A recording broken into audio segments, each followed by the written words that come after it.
Vendredi. C'est inouï combien de gens d'un certain âge voudraient m'avoir auprès d'eux, dit Hall Ferme-l'œil, surtout ceux qui ont quelque chose à se reprocher. Mon bon petit Hall, me disent-ils, nous ne pouvons nous endormir et toute la nuit nous sommes là à voir défiler nos mauvaises actions, qui comme d'affreux petits démons s'asseyent sur notre lit et nous aspergent d'eau bouillante. Ne voudrais-tu pas venir les chasser, que nous puissions dormir d'un bon somme ? Il soupire et ajoute tout bas. Nous te paierons bien. Bonsoir, Hall. L'argent est sur le bord de la fenêtre.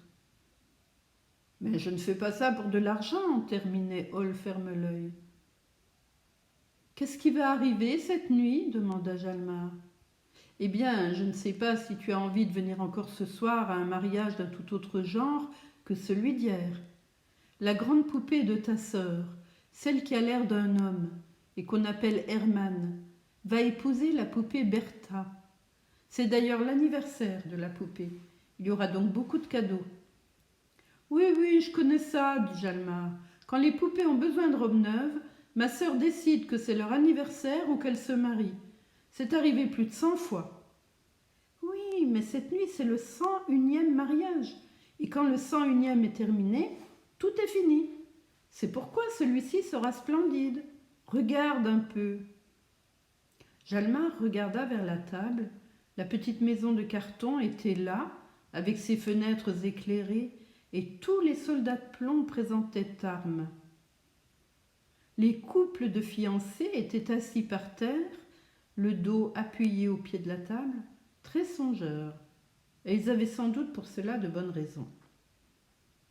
Hall Ferme-l'œil, vêtu de la jupe noire de grand-mère, les bénit. Après la bénédiction, tous les meubles de la chambre entonnèrent la jolie chanson que voici, écrite par le crayon sur l'air de la retraite.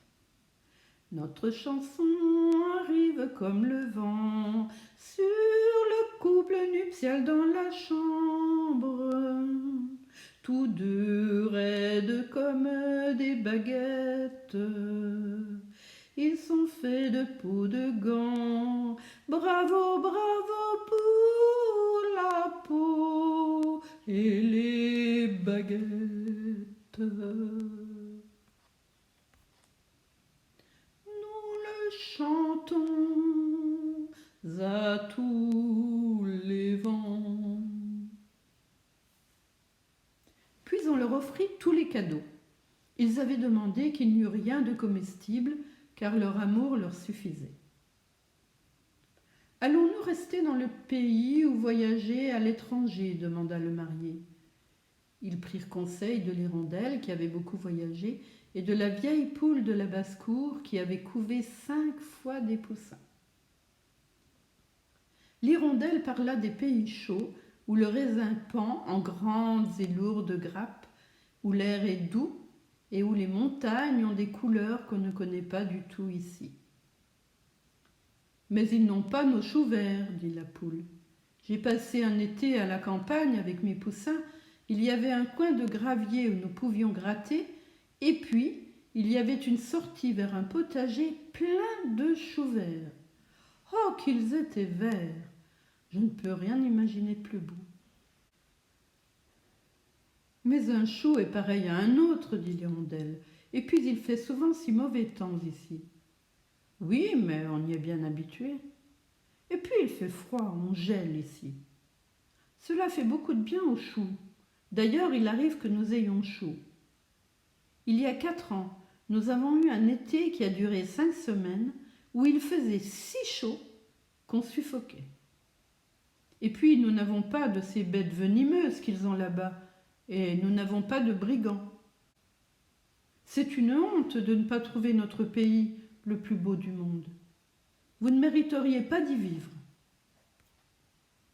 Moi aussi, j'ai voyagé. J'ai fait plus de 12 lieues en voiture, dans un panier, et je vous assure qu'un voyage n'a rien d'agréable. La poule est une femme raisonnable, dit la poupée Bertha. Moi non plus, je n'aime pas voyager dans les montagnes, pour monter et descendre tout le temps. Nous allons tout simplement nous installer là-bas sur le gravier, et nous nous promènerons dans le jardin aux choux. Et on en reste là.